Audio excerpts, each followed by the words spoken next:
world, you're here. It's nice and overcast today and cooler. A cold front came in, which is delightful. As you can see in my background, we had our tiki torches out last night. It was a lot of fun. Got to hang out and be mellow because it was finally cool enough to be back here. So why do you care about my woods? You probably don't, but you might care about me. I'm Rita Hickman. I'm a body-mind expert and shiatsu massage therapist, and I help women using Asian medicine and body-mind techniques and the secrets of indigenous cultures and all of their methods and tools and traditions and metaphors and insights and understandings about how the world works. And I help women who are in toxic and narcissistic relationships find themselves again, get back on track. Heal old wounds from the past, from family wounds, heal wounds that are happening currently in their life, and really take back their life from the selfish and self-absorbed world that we live in. In fact, that's what I was thinking about a lot this morning. This morning, I did one of my normal daily rituals. It's part of my healing rituals, which is one of what I call the 5 pillars of being in a really healthy, evolved place, is to have regular healing rituals where you take time. I take time every single morning and give myself time to feel and be present and listen and give myself the things that I need. It can be anywhere from 5 minutes to 45 minutes or a whole day if you're going through a big deal. If something big happened, then it's important to take a whole day if you can. Or multiple days if you have to, in order to do that healing work and be present with it. So I was thinking this morning a lot about the culture of selfishness that our world is in, and how often so many women and men, have been wounded by the self-absorbed and narcissistic people who they're that way because they're wounded too. They just respond to their woundedness in a way that makes things worse rather than better. And that's kind of what makes someone a narcissist, is we live in a world of the walking wounded, and how we express ourselves, how we express that woundedness can kind of, either make us behave in a more narcissistic way or a less narcissistic way. We either use those wounds and learn how to reach out and heal ourselves and heal other people, which is probably why you're here, because you resonate with that. Or, you take it and you use it to dominate and control and unfortunately keep the cycle of woundedness and pain going. So today we're talking about how to not let a narcissist ruin your life. So since we live in a world of toxic people and narcissists and the walking wounded are everywhere, where people are focused on what they need first because it's so uncomfortable for them to be kind or vulnerable or open or present, we really live in a world that's kind of run and directed by a very selfish and narcissistic mindset. So how do you not let this attitude and this energy that's pervasive, that's everywhere, how do you not let the narcissist selfishness ruin your life? So I'm going to start with a little bit of a story. One of the things that I've done, or that I do, is I lead sacred talking circles, and I used to lead quite a bit of them. And Sacred Talking Circle is a ritual, a ceremony that comes from the Ojibwe tradition, but also all sorts of other traditions around the world and throughout the U.S. But mine was Ojibwe, and where people were allowed to come together in a space of love and peace and kindness and share what was on their mind and put it in the fire. And so we would get to some really wonderful, deep, emotional topics, and we were able to go down the rabbit hole and talk about things. And one of the things that came up, actually from a woman who has since passed away, one of the things that came up was her sister had been molested. And she, of course, then took a deep dive into what's all that about. You get curious, you want to know What caused it? Where does it take you? What does it do to somebody? And one of the things that she ran across was that some of the biggest damage to people, to children especially, or anyone who is in that sort of selfish, invasive sort of situation, is that it's not the act itself. It's not the act of, being inappropriately touched, or it's not the movement itself. It's the energy that it's carried out with. So many times in child abuse, especially child sexual abuse, what happens is the ideas and the guilt and the shame and the angst and the conflict and the pain and the anger and the suffering of the abuser, the narcissist, gets imprinted on the person who's being victimized. So when something happens, when something negative happens, then the victim absorbs the energy and the conflict and the things which are coming off of the narcissist. And because typically, it's a child or someone who's, hasn't developed enough yet, our brains keep growing until we're 28. And even when we're older, if we don't have a way to process through all of these feelings which are being imprinted on us, if we don't have a way to process through them, then we carry them. We carry the wounds of the narcissists in our life. And because of that, because we have taken on their shame and taken on their insecurities without a way to work with it, to deal with it, to understand it, to put it into perspective. And that's the biggest way that narcissists end up ruining our lives. It's not because of their actions, it's because of the imprinting of their wounds on us. It's not even just the reminding of our wounds, even though that's a big part of it. But when we're children, there's no reminding. You're a child. So there's an imprinting. That becomes the reality. That becomes the association. Our bodies our nervous systems are crazy in that they create these connections that we associate everything else with.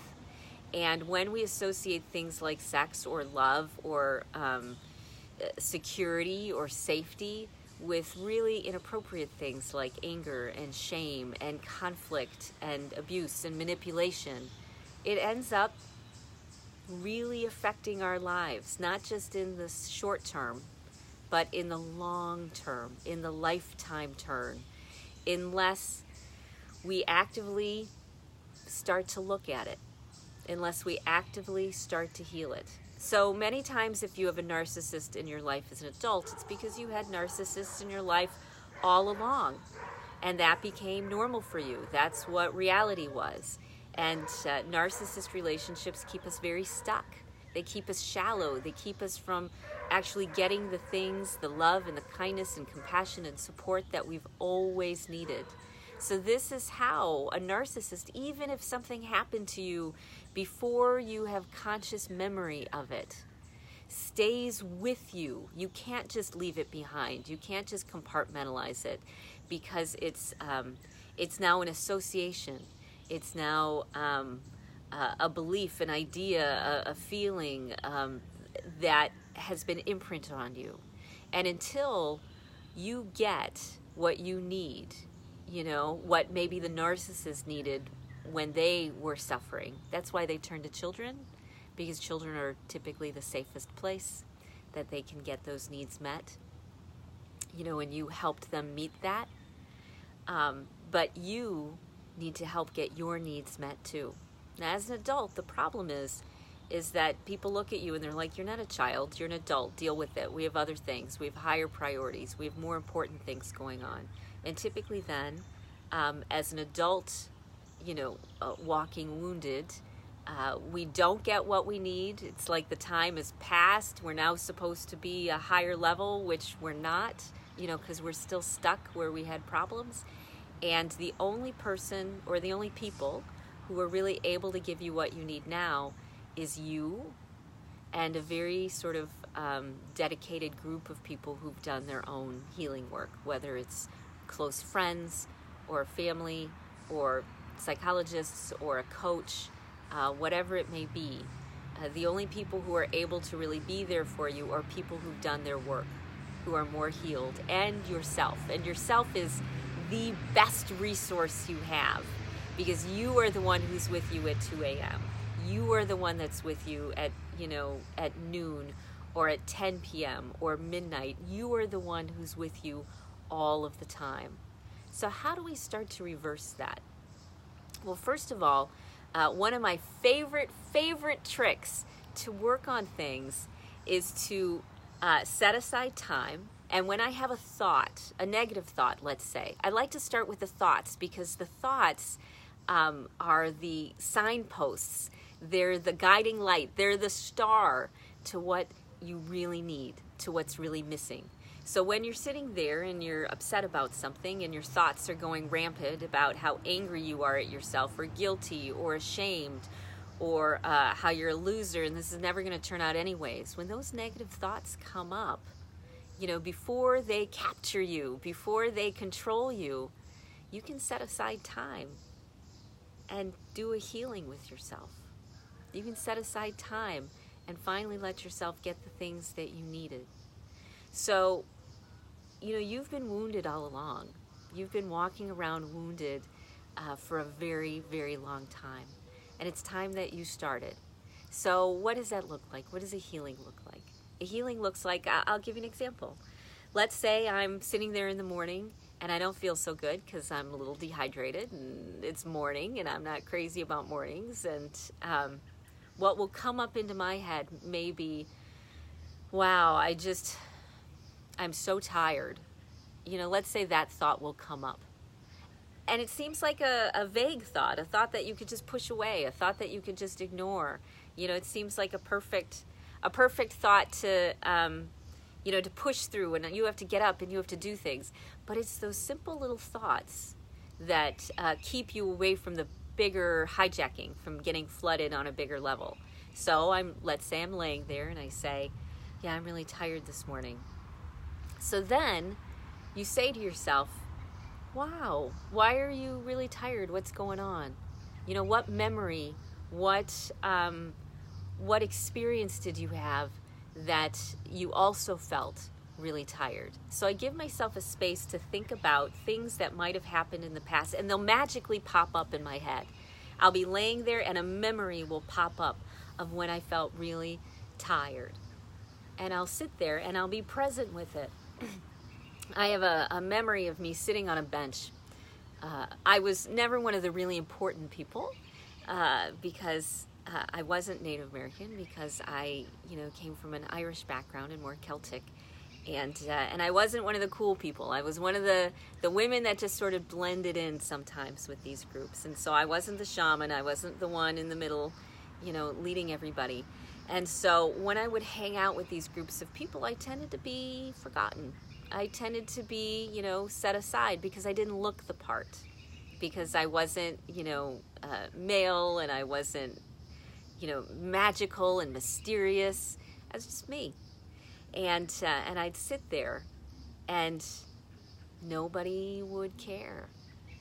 Nobody would notice. They had much more important things on their minds. They had their wounds that they were dealing with. And that would be really hard for me, because it would remind me of all the times that my needs didn't matter, all the times that I'd been ignored. And this morning, when I was sitting there feeling tired, that memory popped up of me sitting on that bench. And I could be present for myself, for the woman who was sitting on that bench, the girl who was sitting on that bench. And I could give her what she needed. Now, it's these small little healings, the small little thousands and thousands of memories that pop up. But when you start to heal them, when you start to go back and be present with them and give them love and kindness and support and understanding and compassion, all the things that they needed, that I needed when I was sitting on that bench, feeling tired and overwhelmed and alone and sad and like I didn't matter and frustrated and aggravated, I could go and in my mind sit next to her and listen to her and tell her that she's doing great, and remind her that, she's surrounded by people with a lot of wounds and that they're not capable of being present. They're not capable of caring, and they can't even see me. I would give myself that gift. That's the healing. That's the healing. Because remember, trauma is something unexpected, we feel we can't control, and that we don't have any help processing through. We can't process through. So when I was sitting on that bench, I felt helpless. Nothing I could do, really. I didn't think that I could. It was unexpected because, you know, everybody was included. Why was I being excluded? And I didn't have any help at the time to process through it. You know, I was all alone and stuck in my own pain and stuck in my own memories at the time. So I could go back in my head this morning and heal that and give myself that miracle and that miracle healing, you know? And it led me into the bigger understanding of we live in a world that's very, very wounded. So when you have a regular practice where you can love and be compassionate to yourself and give yourself the things that you need, you start to evolve. You start to heal those wounds, you know? You start to be there for you when nobody else was there for you, and it's super powerful. So when you've got a regular habit of doing this, like I do, which is an important pillar of this, and you let yourself, when a thought comes up, I'm no good, or I'm tired, or this is never going to work out, whatever it may be, if you take some time, either right then or later on, where you say, what memory, what experience comes up around this? When did I feel this way before? And it'll tell you probably pretty quick. You'll remember pretty quick because you asked the question, a time that you were there before. And then you go back there in your mind, and now you be the person that you needed. You be the best friend. You be the kind parent. You be the romantic partner. You be that for yourself, because that's the most effective and quick way to do it, okay? So, a narcissist ruins your life because they imprint their wounds onto you, and you don't know where they come from, and you don't know what to do with it. You don't know how to process it. Maybe your brain wasn't developed enough to process it. And then you carry it with you, and those wounds keep getting triggered and triggered and triggered and triggered over and over. And that's how a narcissist can ruin your life. How you can take back your life is to start valuing yourself enough to do your healing work, to start giving yourself what you need, that love and kindness and compassion, and not just in thought, but in action too. Maybe sitting outside with your feet in the grass. It's a very loving thing you can do for yourself. A very kind thing you can do is to sit outside with bare feet on the ground, because it makes you feel really good, okay? So that's how you start to take your life back from a narcissist. That's one of the other pillars, the healing of the deep wounds, the healing of the wounds that you don't know where they came from or what they mean. They just keep coming up and hijacking you. When you start looking at your thoughts, even the random thoughts, and tagging it back to a memory or an experience that you had, and back in time, going back in your own mind and experience, because your body doesn't know the difference between something you imagine and something that actually happens. Your nervous system doesn't know the difference. So you get to heal your past and change your past, because you only remember the last time you remembered something. You don't remember the actual memory. That's how we're wired. It's just how our brain is wired. So when you go back there and change the memory and be there for yourself and love yourself and be kind to yourself, you heal the wound and you empower and get your voice back, and you start to not feel so conflicted and hurt and reactionary and defensive and wounded. And because when you walk through life like that, protective, you miss out on your life. You miss out on connecting and loving and feeling good. Don't miss out anymore. Start doing this work, because you've got a lot of life ahead of you, and you need to make the most of it. And enough has been spent feeling hurt and wounded and conflicted. Enough. It's time to stop, okay? It's time to start loving yourself in the best way that you can, and to honor and recognize all those parts and pieces that you abandoned along the way because it just wasn't the right time and nobody could show you how to do it, okay? Now, if you feel stuck, I want you to message me. we'll set up a call. Don't worry about finances. Don't worry about time. You know, the first call, yes, there's a charge. But if you work with me, we roll it into the package. You know, we sit there and figure out a strategic plan, whether you work with me once a month, whether you work with me every week, whether you work with me for a year, whether you work with me for 3 months. We'll find something that works with your time and works with your budget so you can actually move forward, okay? We'll figure something out. You don't have to do this alone. So, what should you do today? What would be your homework assignment? It would be to, as soon as you have a negative thought come up, to, if you can, right then, take the time and ask what other time you felt that way. If you can't now, do it at some point in time, lunchtime or while making dinner or something, where you can be present and go back there and change the past. It's very, very cool. If you listen to quantum physics, they say time doesn't exist anyways. That it's just one big field of everything. So who knows? Who knows what you're changing? Who knows what magic is happening? But I do know that when you do this work, you start to become happier, and your relationships become healthier, and your life becomes better, and you become the version of yourself that you're meant to be. Okay? So I hope you have a great Monday, and I will see you tomorrow morning. Talk to you later.